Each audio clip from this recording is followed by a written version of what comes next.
Egito, terra de tesouros ocultos, segredos enterrados e perguntas sem resposta. Como uma civilização que não contava com ferramentas básicas de ferro foi capaz de construir os monumentos mais emblemáticos e duradouros do mundo? Gerações de egiptólogos estudaram as pirâmides. Mas somente agora, munidos de novas técnicas e evidências, os especialistas finalmente revelam a história dos homens que as construíram e os recursos mobilizados. Eles desencadearam uma revolução. Quem construiu as pirâmides? E por quê? Egito revelado. Pirâmides. 7 quilômetros de comprimento é o tamanho mínimo dele. É como um grande labirinto. Quem não souber o caminho nunca vai voltar. O Dr. Zahi Hawass explora uma rede de túneis sob uma montanha de pedra, uma pirâmide. A câmara em seu centro abriga um único sarcófago vazio. A razão para essa estrutura imensa ter sido construída. Esse lindo sarcófago de alabastro é uma das descobertas mais incríveis já feitas dentro das pirâmides. Ele revela a crença religiosa dos egípcios antigos de 5.000 anos atrás. As pirâmides eram construídas para abrigar o corpo de um rei ou rainha. Mas eram mais do que um monumento funerário. Os faraós acreditavam que as pirâmides tinham uma função prática. Elas os conduziriam à vida após a morte. Hoje sabemos que no Egito Antigo a origem da palavra pirâmide é ascender. Então há uma ligação direta entre a forma das pirâmides e a ascensão do faraó ao reino celestial. Existem cerca de 80 pirâmides no Egito. Embora a civilização egípcia tenha existido por 3.000 anos, a maioria delas foi construída durante uma era de prosperidade que durou pouco mais de um século. A maior é a Grande Pirâmide de Quéops, a única das 7 maravilhas do mundo antigo ainda de pé. Ela foi feita com quase 6 milhões de toneladas de rocha, cortadas, esculpidas e transportadas à mão. Durante mais de 3.000 anos, foi a construção mais alta do planeta. A pirâmide de Quéops está localizada nos arredores da cidade do Cairo. Ao seu lado estão pirâmides menores, construídas pelos descendentes de Quéops. São a imagem clássica do Egito. Quando ficamos diante das pirâmides, ficamos de queixo caído. Ninguém nunca viu nada parecido. E acho que isso só aumenta a aura que envolve o mistério das pirâmides. Por isso queremos uma explicação para a sua existência. É a questão que mais intriga os egiptólogos. Esta civilização não contava com uma tecnologia de engenharia moderna. Por que então almejou a construção de algo tão monumental? Para descobrir a resposta, os arqueólogos voltaram centenas de anos antes das pirâmides para analisar as primeiras sociedades egípcias. Em algum ponto do primeiro período da história do Egito, existia a crença na vida após a morte, e essa crença era representada pelo fato de os mortos serem enterrados em covas rasas, cavadas no chão. Estes primeiros túmulos eram cobertos com pilhas de pedras e areia. Talvez para proteger os corpos de animais carniceiros. Ao longo do tempo, estes montes funerários assumiram um simbolismo religioso na história egípcia da criação. Este monte, sobre a tumba, provavelmente representa o primeiro monte emergido do oceano primordial, quando a vida e o mundo foram criados. Era um símbolo da vida, um símbolo da vida. E tinha o poder de ressuscitar o rei para a nova vida após a morte. Estes são os primórdios, as primeiras estruturas no Egito, colocadas sobre um túmulo para garantir o renascimento dos mortos. Mas como pequenos montes de areia se transformaram em imensas pirâmides de pedra? No começo eram bem rústicas, mas aos poucos se tornaram cada vez mais elaboradas. Antes eram apenas um buraco no chão coberto por um monte, e então esse monte se tornou uma mastaba. O monte se tornou uma construção, a mastaba. Em vez de pilhas de terra, tijolos de barro eram dispostos para formar paredes inclinadas, rematadas por um teto plano. O professor Gunther Dreyer passou anos investigando esta evolução. Ele acredita que estes primeiros túmulos foram construídos para que o ocupante da tumba pudesse armazenar bens suficientes em sua jornada para o outro mundo. Eles precisavam de tudo o que tinham na outra vida. Primeiro, é claro, comida. Depois, ferramentas, armas, joias, tudo. A mastaba era um misto de tumba, palácio e armazém. Tijolos de barro eram o único material de construção disponível. Os tijolos eram dispostos de uma forma específica. Uma camada, como essa, com um lado menor exposto. E outra camada, com um lado maior. E essas camadas iam se alternando para dar mais estabilidade e evitar rachaduras.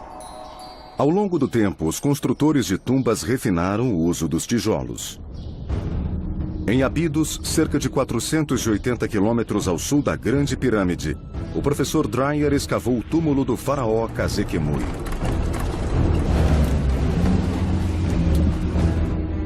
A tumba foi novamente enterrada na areia para ser protegida. Mas enquanto estava exposta, Gunther Dreyer descobriu algo muito incomum. Essa tumba foi feita só com tijolos de barro, mas tinha uma coisa estranha. Em volta da câmara funerária, todas essas paredes foram comprimidas, a metade da sua altura original, ficando bem mais grossas. Então, podemos concluir que devia ter um peso adicional em cima dessas câmaras centrais. O professor Dreyer acredita que as paredes do centro da tumba foram esmagadas pelo peso de uma superestrutura de pedra. Seriam os primeiros sinais do futuro formato das pirâmides? Os especialistas concordam que houve um grande salto na arquitetura das pirâmides por volta de 2630 a.C., quando o faraó Djoser começou a construir sua tumba. Ao analisarmos o desenvolvimento das tumbas reais, é uma evolução gradual, mas elas sempre ficam maiores e mais elaboradas. E acho que Djoser foi quem deu os maiores passos. Djoser iniciou sua tumba como uma grande mastaba, semelhante às construídas por seus antecessores. Djoser decidiu construir uma grande parede de proteção ao redor da tumba. Mas a parede escondia a visão dessa tumba.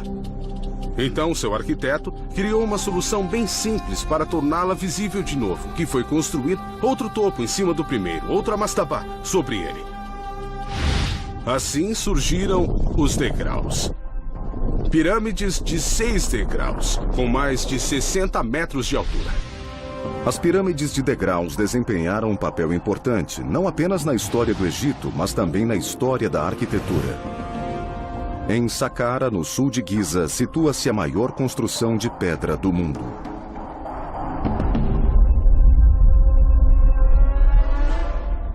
O fato de ainda estar de pé destaca a nítida vantagem da pedra sobre o tijolo de barro. A eternidade é um período longo. Muito longo. E sem fim. Os tijolos de barro não durariam para sempre, mas a pedra é um material mais resistente. A pedra proporcionou aos egípcios uma recompensa valiosa: a eternidade. Os egípcios fizeram de tudo para garantir que as tumbas pudessem durar para sempre. E acho que esse é um dos motivos para que as pirâmides fossem feitas de pedra. Elas são mansões para a eternidade, como as montanhas, como o centro da Terra, feitas para durar para todo sempre.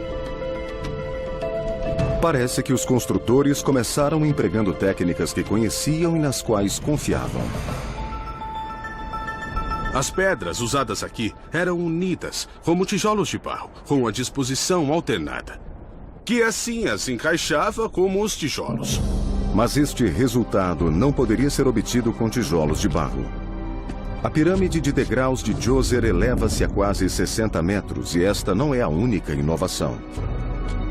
O Dr. Zahi Hawass explora o interior da pirâmide para mostrar o quanto o design evoluiu a partir das primeiras covas simples.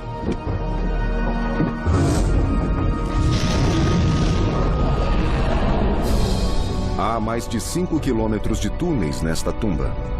câmaras construídas sob toneladas de pedras para abrigar Djoser, sua família e seus bens com muito esplendor. Essa câmara funerária é um milagre. Um milagre da arquitetura. Uma pirâmide de degraus. A primeira pirâmide de pedra da Terra. E os arqueólogos conhecem o responsável por esta revolução arquitetônica. Eles já podem dar um nome ao homem, ao gênio que projetou as primeiras pirâmides. Muitos aspectos das pirâmides do Egito são notáveis. Seu tamanho, sua idade e o fato de ainda estarem de pé. O mais incrível é que podemos dar um nome ao arquiteto que construiu as primeiras pirâmides para o faraó Djoser. Quando falamos sobre as grandes inovações da história, pensamos na roda, pensamos na invenção do fogo e não conseguimos associar um nome a essas invenções. Mas nós temos um nome para o homem que criou a arquitetura em pedra. Especialista na arte do Egito Antigo, o Dr. Robert Bianchi acredita que os vestígios de uma estátua do faraó Djoser revelam o nome de seu arquiteto. Essa estátua foi descoberta perto do recinto das pirâmides de Djoser em 1926. É importante por várias razões. Primeiro, preservou o nome de Djoser para nós. Um dos nomes está aqui à esquerda. Quando começamos a ler as inscrições na estátua, vemos uma coisa extraordinária e quase única na história da arte egípcia, que está na segunda linha, no canto inferior esquerdo. Lemos E-E-M-Otep, o nome de Imhotep. Temos o nome de Djoser e esse epíteto que se refere a Imhotep na estátua. Djoser elevou Imhotep a um status quase divino. A estátua de um rei era sagrada, já que seria uma extensão de seu corpo. O fato de o nome deste homem mortal, Imhotep, estar gravado na estátua de Djoser é extraordinário. Então nos perguntamos por que ele faria isso. A resposta a isso talvez esteja na série de títulos que definem a posição de Imhotep no lado direito. Ele é o carpinteiro, o escultor e o designer dos vasos de pedra. Isso nos mostra as atribuições que esse homem ostentava, o que nos leva a crer que ele era o arquiteto da grande pirâmide de degraus, que foi o primeiro monumento de pedra já criado na história do mundo. Imhotep, o nome do homem que construiu as primeiras pirâmides. Ele foi o primeiro a mudar a arquitetura do mundo antigo, de tijolos de barro para pedra calcária. Ele também foi o primeiro a fazer o primeiro teto e o primeiro pilar de calcário.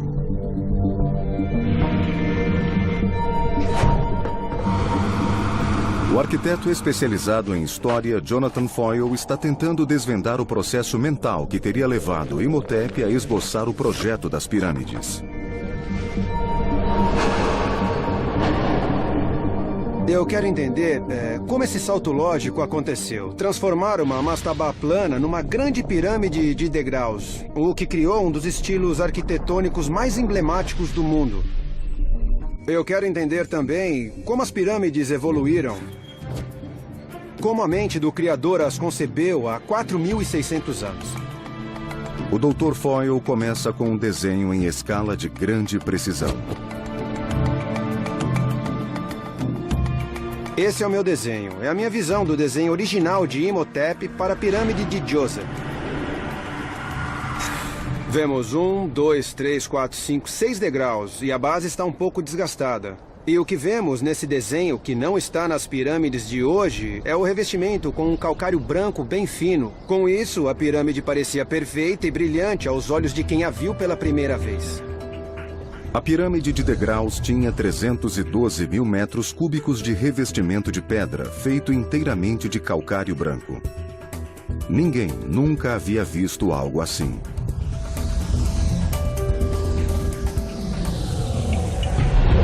E é evidente que gerações de egípcios reconheceram as façanhas de Imhotep, reverenciando seu nome. Na época, ele até se tornou um deus, uma honra geralmente reservada aos reis. Na era moderna, os arqueólogos começaram a especular sobre o túmulo do próprio Imhotep. Que tipo de sepulcro um mestre das tumbas construiria para si mesmo? Muitos arqueólogos dedicaram a vida a procurar essa tumba, mas ela jamais foi encontrada. Nas minhas escavações aqui, que ocorrem há mais de 20 anos, eu vejo o sonho de todos. E todos procuram Imhotep. Dizem que a tumba de Imhotep seria comparável à de Tutankhamon. Nenhum vestígio foi encontrado, mas muitos têm certeza de que sabem onde procurar. Acho que a tumba de Imhotep devia ficar perto do complexo da pirâmide de degraus, talvez a sudoeste. Temos que achá-la para descobrir. Mais cedo ou mais tarde, algum arqueólogo de muita sorte ainda vai encontrá-la. Vasculhando os arredores da pirâmide, Campbell Price espera ter esta sorte.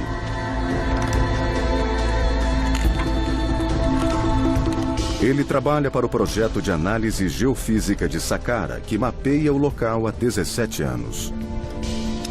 Boa parte do trabalho que foi feito no último século nos deixou mais ansiosos para encontrar a tumba do primeiro arquiteto, o construtor da pirâmide de degraus, Imhotep. Se conseguirmos localizar essa tumba, vai ser uma grande descoberta. Imhotep tinha muito mais fama do que a que Tutankhamon conseguiu depois de morto. Então, sob a perspectiva da cultura histórica do Egito, seria uma façanha incrível dizer que achamos Imhotep. Campbell Price usa um equipamento chamado gradiômetro magnético. Registrando alterações mínimas no campo magnético do solo, o dispositivo permite identificar os diferentes materiais e estruturas sob a superfície. Ele fornece imagens maiores e melhores das coisas no subsolo. Gera um mapa subterrâneo, fazendo com que a escavação, que costuma ser de natureza destrutiva, possa se limitar e se concentrar no objeto procurado. Assim, podemos ter uma melhor compreensão da aparência da paisagem na época dos faraós. O gradiômetro emite um pulso magnético através do solo e monitora os sinais que retornam. Uma estrutura de tijolos de barro terá um registro diferente de uma de areia comum. Enquanto Price caminha pelo local, um plano detalhado começa a surgir. Nosso achado mais recente foi a localização de duas estruturas bem grandes, o que é emocionante, e estão entre as maiores estruturas que foram identificadas em Saqqara.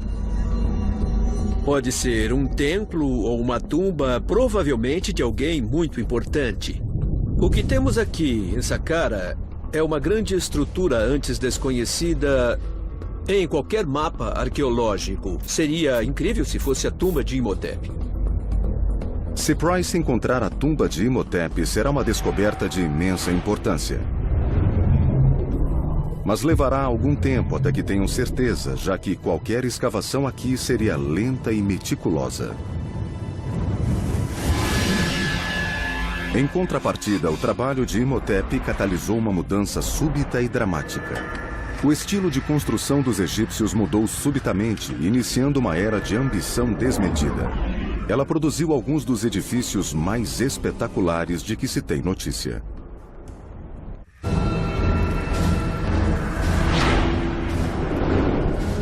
Quando o arquiteto Imhotep construiu uma tumba para seu mestre, o faraó Djoser, criou o primeiro monumento de pedra do mundo.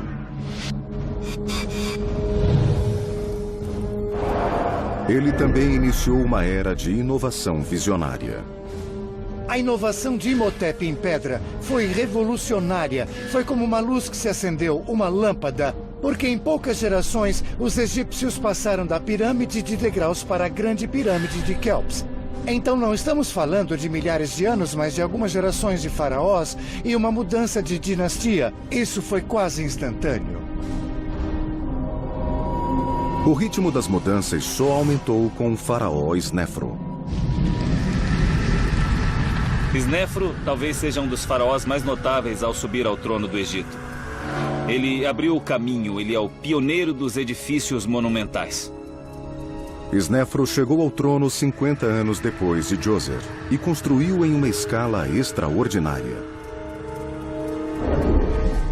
Seu nome está ligado não a uma, mas a 3 pirâmides.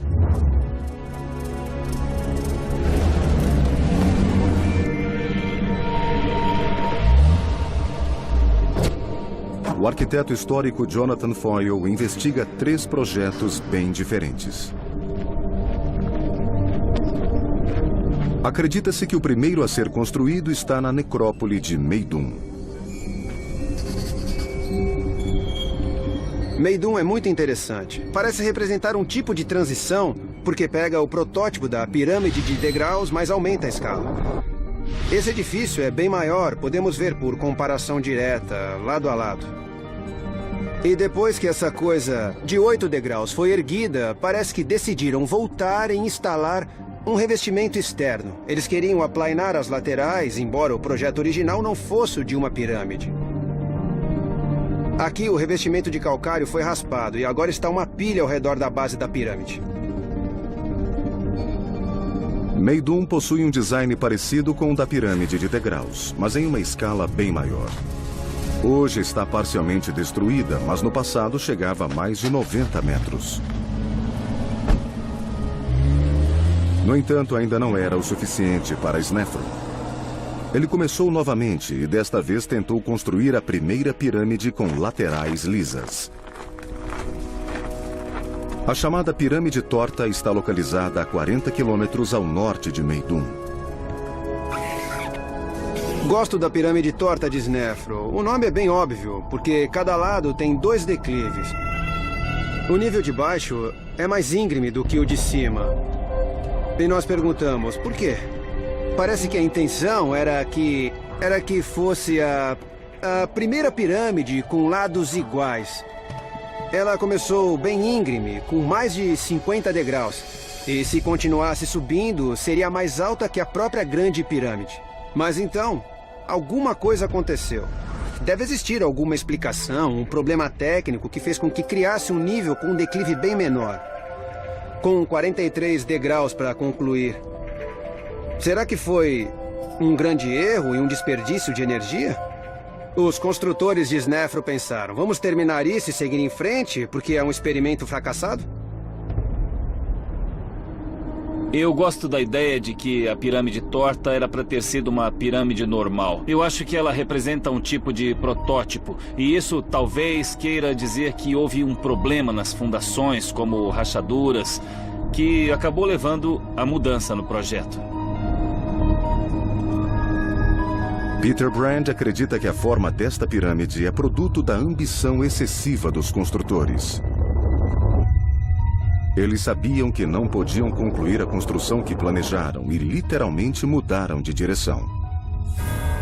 Isso reduziria o número e também o peso das pedras no topo da pirâmide e colocaria menos pressão nas rachaduras que já tinham começado a se formar. Jonathan Foyle examina o interior da estrutura para encontrar evidências que confirmem esta teoria. Sinais que podem ter levado os engenheiros egípcios a reformular o projeto. Aqui tem uma pequena rachadura. Bom, não é muito pequena, posso enfiar o braço inteiro nela. Passa por cima da minha cabeça e vai até o outro lado. Talvez seja a forma de como a fachada foi assentada quando eles poliram as pedras por baixo. Mas eu ficaria preocupado com isso, porque não houve uma boa aderência entre as pedras por aqui. Este corredor descendente suportava o peso de mais de 1.200.000 metros cúbicos de pedras. O Dr. Foyle acompanha a rachadura que vai até o centro da pirâmide, a câmara funerária. É incrível. É como uma catedral. E tem rachaduras por toda parte. Essa parede foi dividida. Esses blocos sólidos foram separados e uma parte está se projetando sobre a minha cabeça. E tem uma grande rachadura naquela parede de baixo. Para onde quer que se olhe, tem uma grande tensão sobre a construção. É possível que Snefru, na tentativa de construir um monumento que durasse para sempre, tivesse visto estas rachaduras e abandonado a pirâmide torta para iniciar uma terceira estrutura mais sólida. Depois de muita tentativa e erro na pirâmide torta, com suas laterais inclinadas e falhas estruturais, Snefru conclui seu experimento aqui com a pirâmide do norte ou vermelha. Ela foi feita sobre uma base sólida com lados inclinados regulares e alvenaria bastante refinada. Então é bem sólida. Essa pirâmide é perfeita, mas é um colosso. Sua escala é imensa e se compararmos com o protótipo de pirâmide de degraus de algumas gerações anteriores, é totalmente diferente. Eles já tinham virado a página.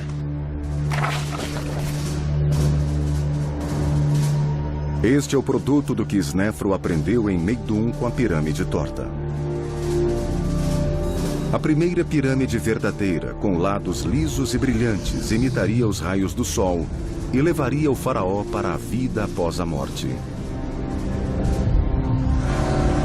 Após 2 tentativas, Snefru finalmente havia projetado a pirâmide perfeita. Ela seria a referência de dezenas de pirâmides que vieram depois.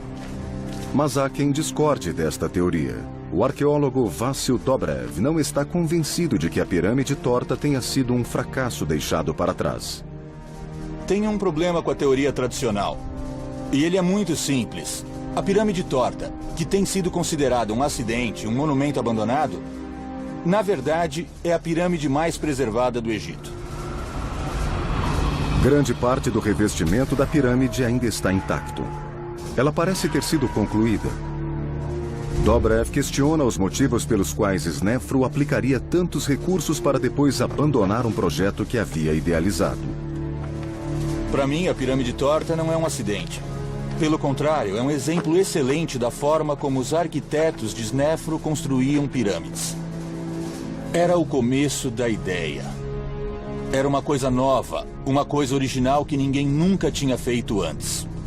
Se o design da pirâmide torta era proposital e ela foi concluída como previsto, por que Snefru quis fazer um terceiro monumento? A resposta talvez esteja na compreensão da finalidade da pirâmide.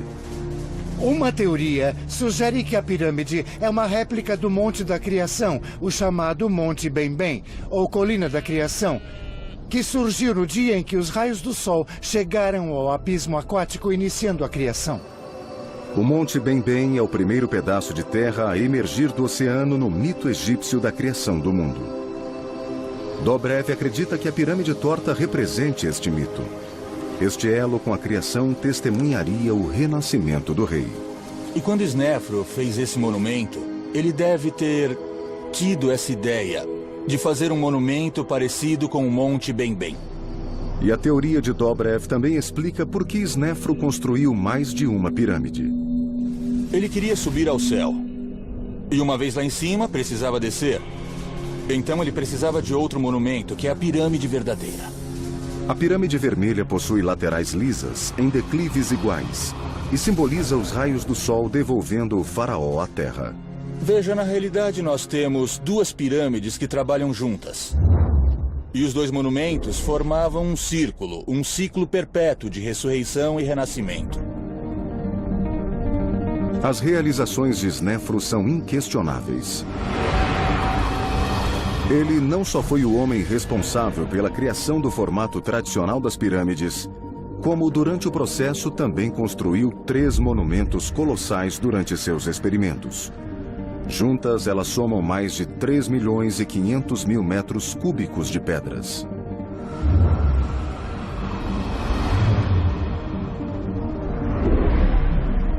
Se pensarmos na quantidade, no volume e no peso de pedras lapidadas para formar as pirâmides de Snefru, nenhum outro rei da história do Egito usou tantas pedras na construção de seus monumentos.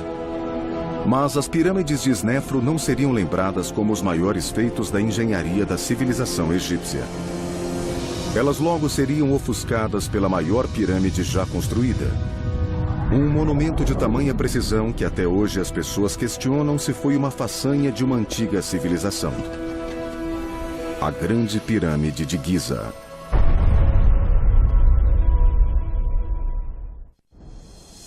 60 anos depois da construção de sua primeira pirâmide, o faraó Snefru havia aperfeiçoado o design que reconhecemos atualmente.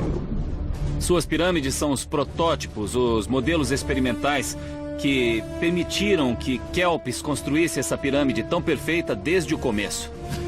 Kelpis era filho de Snefru. Ele deve ter presenciado a construção dos maiores monumentos que o mundo já viu. Seu pai lhe deixou um legado de valor incalculável. Tanto sua visão monumental da arquitetura, quanto as pessoas para construir. Perto do final do reinado de Snefru, existia um núcleo de trabalhadores altamente capacitados. E isso sugere que Kelpis, quando sucedeu seu pai, acabou contratando os serviços desse núcleo de especialistas para começar a construir a Grande Pirâmide. Assim como Djoser havia convocado seu arquiteto Imhotep para projetar a pirâmide de degraus, Kelpis procurou um homem chamado Emiuno. Depois do faraó, ele se tornou o homem mais importante do Egito. Quando Kelpis tornou-se faraó, ele tinha que viver à sombra do pai ou fazer uma coisa ainda mais espetacular. Eu acredito que ele contratou os serviços de Emiuno para, assim, supervisionar todas as obras reais. Djoser havia superado seus antepassados até ser superado por Snefru. Agora era a vez de Kelpis e Emiuno vestirem o manto da inovação. Eu imagino Kelpis e Emiuno tendo uma longa conversa sobre a construção de um monumento que iria superar, que iria exceder o poder das 3 pirâmides feitas por Snefru. E o resultado dessa colaboração é o auge da Era das Pirâmides, a Grande Pirâmide, que é uma das 7 maravilhas do mundo antigo. É por essa razão que temos que fazer uma conexão entre Imhotep e Emiuno. Eles são o elo de uma cadeia. Um foi o homem que criou a arquitetura em pedra.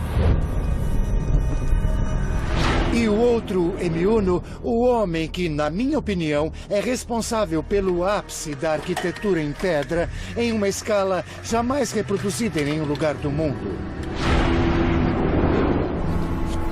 O arquiteto Jonathan Foyle caminha pela base da obra-prima de Emiuno, a Grande Pirâmide de Giza.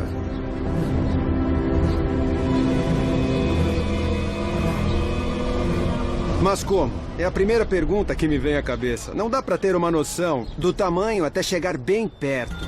As estatísticas são impressionantes. São quase 3 milhões de metros cúbicos de pedra nesse complexo.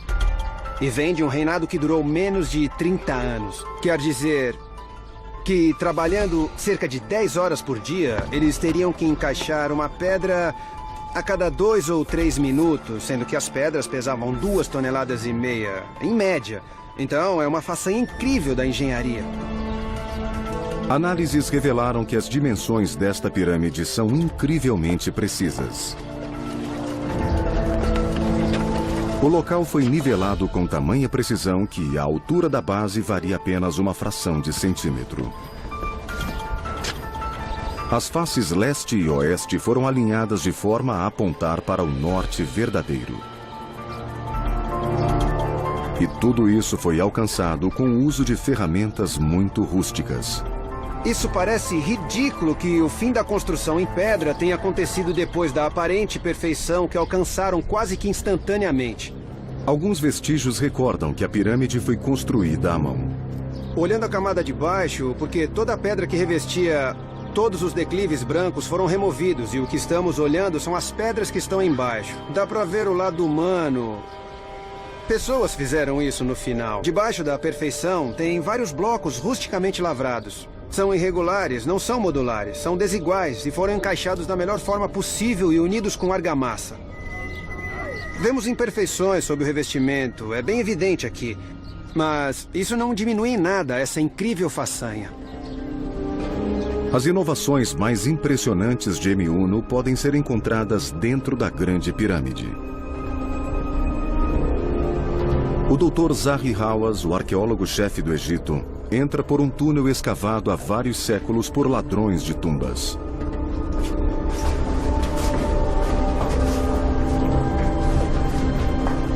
O túnel se encontra com uma passagem estreita, pela qual o corpo de Kelps foi transportado durante a procissão funerária. Ele termina em uma grande galeria, um salão espetacular que leva à câmara funerária.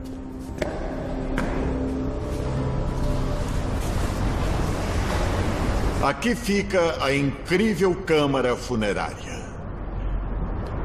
Ela é toda feita de granito. Kelps foi enterrado nesse sarcófago. E teve ao redor dele tudo o que precisaria na outra vida. Os blocos sólidos de granito que formam a câmara foram cortados e dispostos com tal perfeição que mesmo depois de 4.500 anos, uma lâmina de barbear não caberia entre as fendas. O granito aqui é uma linha de defesa. Mesmo quando o faraó estava vivo, as tumbas eram roubadas. E a prova disso vem de Eteperes, a mãe de Kelps. A tumba dela foi saqueada. Alguém tão poderoso quanto Kelps foi desafiado por um bando de ladrões que violou a tumba da mãe do faraó. Esse evento chocou o Egito. Chocou o reinado de Kelps. E esse choque, a consequência desse choque é essa enorme massa de granito para proteger a tumba do rei. Em 2528 a.C., os faraós do Egito Antigo haviam construído uma série de pirâmides, cada uma mais perfeita do que a anterior, culminando na maior que o mundo já viu, a Grande Pirâmide de Kelps. Mas o país pagou um preço por esses empreendimentos. As pirâmides praticamente faliram o Egito por causa do imenso esforço despendido para construí-las. Quando Gedefra, filho de Kelps, chegou ao trono, ele precisava encontrar uma nova forma de construir seu próprio túmulo impressionante. Ele escolheu o local de sua pirâmide 8 quilômetros ao norte, em uma colina chamada Abu Roash. O arqueólogo Peter Brand a escala para nos mostrar o que restou da pirâmide de Gedefra.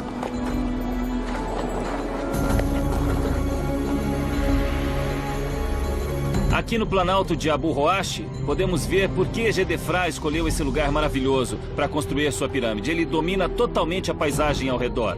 À distância, podemos ver Giza, onde seu pai, Kelps, construiu a Grande Pirâmide. E apesar de a pirâmide de Kelps ser mais alta que a de Gedefra, por tê-la construído no topo de Abu Roash, sua pirâmide estava em um ponto mais elevado. E quando olhamos para baixo, nesta enorme cova esculpida na encosta, vemos o centro da pirâmide. O fato de a pirâmide estar totalmente em ruínas oferece aos arqueólogos uma oportunidade única de investigar o núcleo da estrutura. Estamos a meio caminho do corredor em declive que leva à câmara funerária de Gedefra e que agora parece uma enorme escada a céu aberto. Na antiguidade deve ter sido um túnel estreito e escuro que ia até o centro e todo esse espaço era preenchido por toneladas e toneladas de alvenaria com a enorme pirâmide de Gedefra sobre ela. Com grande parte da pirâmide vindo da própria montanha, Gedefra poderia destinar seus recursos a um caro revestimento de granito rosa, coberto pelo mais fino calcário branco. Fazendo isso, ele queria dizer: bom, minha pirâmide não é tão grande quanto a do meu pai Kelps, mas é uma pirâmide folheada de ouro, com esse maravilhoso granito. A pirâmide brilhante de Gedefra foi uma revolução no design. Menor em tamanho, mais esplêndida e parecendo mais alta que de seus antepassados. Alguns acreditam que ela deve ter sido a pirâmide mais magnífica de todas. Snefru, Kelps e seus filhos construíram pirâmides que acabaram consumindo os recursos do Egito até exaurir o país. Isso deve ter obrigado seus descendentes a desistir de igualar sua obra. Em vez disso, as gerações seguintes parecem ter buscado outras formas de atingir a imortalidade. A doutora Melinda Hartwig é especialista na arte funerária do Egito Antigo. Ela está visitando a pirâmide do faraó Unas, que reinou cerca de 200 anos depois de Kelps. A questão não era mais o tamanho. A construção das pirâmides era uma empreitada enorme, que consumia muitos recursos, uma grande quantidade de trabalhadores e exigia um grande poder de administração. Então, quando chegamos à quinta e sexta dinastias, as pirâmides são menores, cerca de 1/3 do tamanho das obras anteriores. Agora a ênfase parece se deslocar para o design do interior. A decoração das paredes revela uma coleção de encantamentos e orações para ajudar o faraó na vida após a morte. O texto que vemos nessa parede aqui deve estar ligado ao ritual de ressurreição de Unas. Antes, a pirâmide era o suficiente para ajudar na ressurreição do rei, para levá-lo a outra vida. Mas na época dessas construções, na quinta e sexta dinastia, a pirâmide é um pouco menor e a ênfase passa a ser colocada nessas inscrições. Elas são a proteção oferecida ao faraó para uma ascensão segura. O que nenhum encantamento conseguia repelir era a ameaça dos ladrões de tumbas, tão persistentes que nada era capaz de afastá-los. A única saída lógica era esconder as tumbas. As pirâmides eram como faróis para os ladrões. Então, isso leva ao novo reinado em que os reis decidem se enterrar no Vale dos Reis para evitar saques. No isolado Vale dos Reis, os túmulos foram escondidos sob penhascos altos. O topo de uma montanha domina a paisagem, criando uma pirâmide natural. Uma evocação dos rústicos montes sagrados sob os quais os primeiros egípcios enterravam seus mortos. A localização de cada túmulo era mantida em segredo. E esse foi um dos motivos para que a tumba de Tutankhamon conseguisse permanecer escondida por tanto tempo. A tumba foi enterrada no Vale dos Reis, e seus arquitetos e projetistas tiveram o trabalho de camuflar a área ao redor para que parecesse uma paisagem desértica. Todas as pirâmides foram saqueadas e saíram de moda entre os faraós, mas ainda permanecem de pé.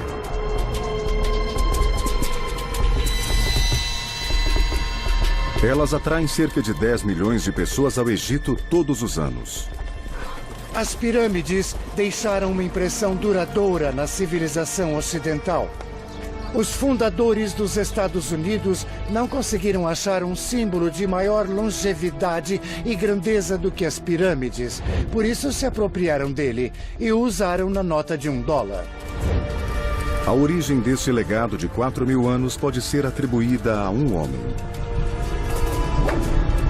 Aquele que construiu o primeiro edifício de pedra, o primeiro arquiteto cujo nome conhecemos, Imhotep. As coisas teriam sido diferentes se não fosse pela arquitetura de Imhotep. Ele visualizou os elementos da construção em pedra e projetou a pirâmide de degraus que acabou levando à grande pirâmide de Giza. Veja, essa inovação, essa invenção se compara à da roda e à do fogo, porque todos os arranha-céus do mundo, os prédios em que eu e você entramos e saímos todo dia, jamais teriam sido possíveis sem a inovação criada por aquele homem. Imhotep foi um homem de visão pioneira e grande ambição. Mas nem ele poderia prever a marca indelével que deixaria no mundo moderno.